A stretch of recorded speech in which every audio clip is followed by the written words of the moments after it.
Starting with the name of Allah, who is most bounteous and most merciful. Viewers, you are welcome in Shabir Oxford Computing. I am gold medalist in MCS, Master in Computer Studies. Today our topic is programming languages. Actually our subject is C++. We are reading about C++. Today we will learn about programming languages. First of all, before we knowing about the programming languages, we just know about the what is language. Actually language is a way to communicate. Is a way to communicate between two persons, between many persons, between devices, between user and computer system. Is a language that is used to communicate between the two things. If we talk it's in computer term, then this is a computer system. Actually this is a system, and one man or user want to perform some tasks on the computer system. This is a user. Then how this user will perform some task on the computer study? A way to communicate through a way of communicate or a way through a user is performing tasks on the computer study. This way is known as language. Actually, what is language? Language is a bridge. Language is a bridge that is working as a bridge between the user and the computer system. How a user can interact with the computer system? Through the language. This is known as language. Now we learn about the programming languages. Programming languages are in C++ language. A user solve his problem on the computer system. We design program to solve that problem. Suppose we have to find the area of a circle. Then we will write a program. We will write a program to the computer system. When we write a program to the computer system through programming language, our rules, a set of words, symbols and codes that is used to write a program is known as programming language. What is programming language? A set of words and rules. Both programming language means is that a set of words, rules, codes, symbols. These are used to write a program. So this is known as a programming language.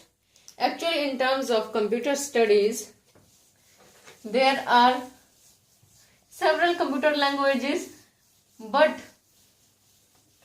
computer experts divided computer programming languages into two types of computer programming languages. Types of computer programming languages. Experts divides into two computer programming languages. First one is known as low-level language,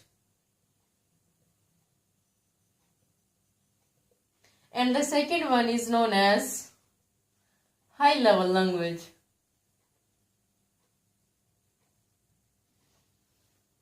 Now we discuss in details these languages. Low-level language. Actually, low-level language is a language that is near to machine. That is near to machine but far off from human. Because low-level language is designed according to the internal structure of the machine.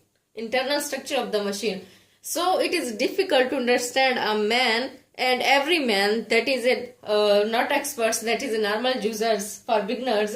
So it is very difficult to understand the machine language. And one can know easily simple languages. Low level language near to machine, and how machine works. Machine works as pulse 0 1 off on. So it is very difficult for a one, and it because it's far off from the human language. Low level language further divided into two. First one is machine language. It is known as first generation language. And the second one is assembly language. It is known as second generation language. Machine language. In this language, programs is written in the form of binary codes. That is 0 or 1.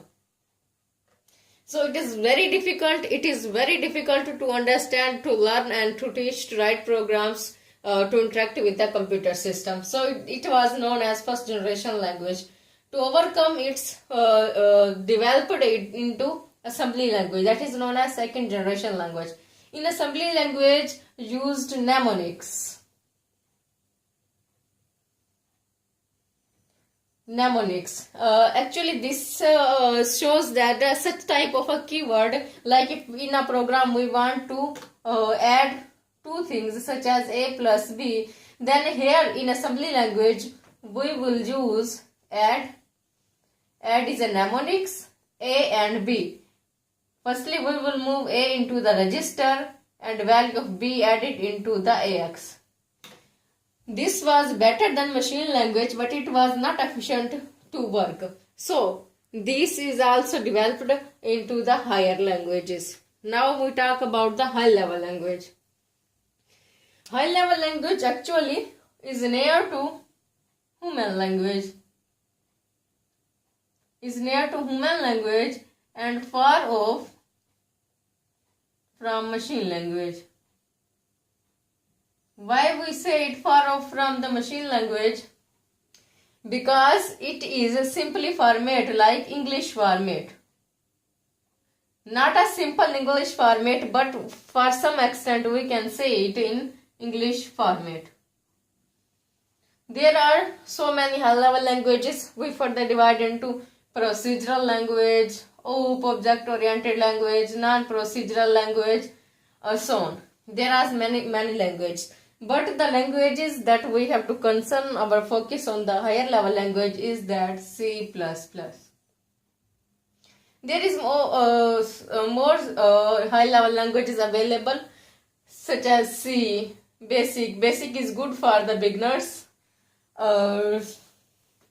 Java, JavaScript. More there are high level languages. So this is a high level language. Now we discuss about code, about programs.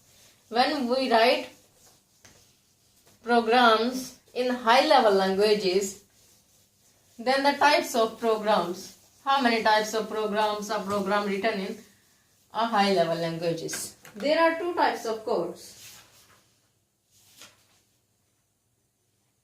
Actually types of codes, there are two types of codes.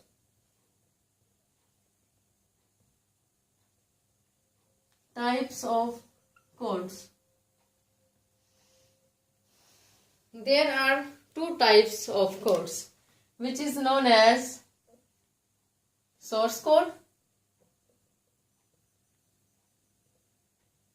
and object code. When we write a program in a high level language, a program written in high level language is known as source code. Actually, a program that is written in source code is not directly identified by the computer system. We will discuss later source code after this. And the second one is object code. A program written in low level language, or we can say it a program written in a format that a machine can understand easily. It's known as object code. So there are two types of source codes. And this program in high level language is not understood by the machine, but this program is understood by the machine. But we cannot write object code directly in the form of machine formats such as 0, 1, 1, 0, 0. So there must be a translator that translates the source code programs into the object code. That processor is known as, what is known as program language processors. These are known as language processors.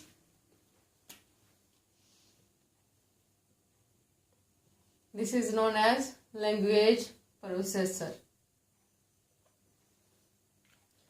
Language processors now three types of language processors are available. The first one language processor is compiler. Actually, there are three language processors available. The first one is compiler.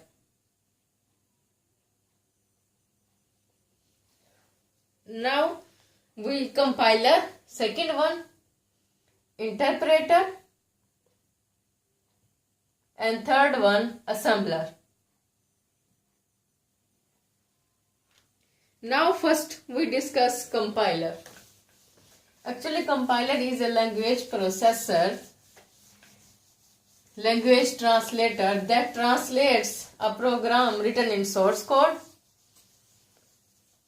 Just I told you about the source code. Compiler. What is the duty of compiler? A program that is written in a source code. It will translate into a format in which machine can understand easily, in which computer system can understand easily. This is known as compiler. What's compiler job? Compiler job is that it translates a source code into the object code, because source code is not understood by the computer system. So that's why we need to translate source code into the object code. It will translate a whole program into the object code. If there is occur errors and ending of the translating and ending of the compiling, it shows, it indicates the mistakes. Somehow most of the compilers indicates line number in the program on which line number mistake is found, and this process is known as compilation. How compiler works, or how compiler translate a program? A program written in source code. In which format it saves? It saves in the computer system as the extension of .cpp. After this, compiler translates it into the object code.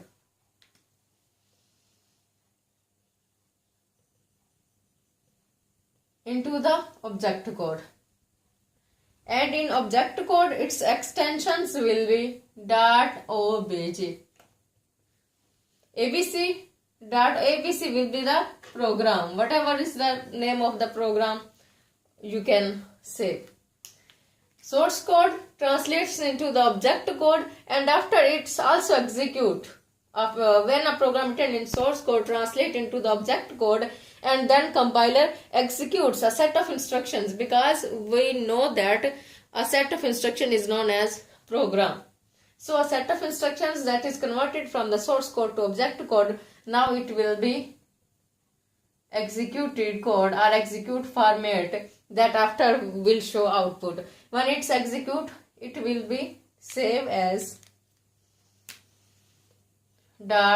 .exe, executed format. And this whole process is known as compilation. This is known as compilation. Note, a compiler can be used for that language for which it is written. So in paper you can after this after completing the course of C++ programming, I will tell you the process of how to attempt a paper to obtain a good marks. Actually, I am gold medalist, so I will teach you all the methods that you can give. You can gain knowledge as well as gain best results. In the end, you will write as a note, and in note you will write that compiler works only that programs for which it is written. Now we discuss about the interpreter. Interpreter, the second program translator that converts the source program. The second one is interpreter.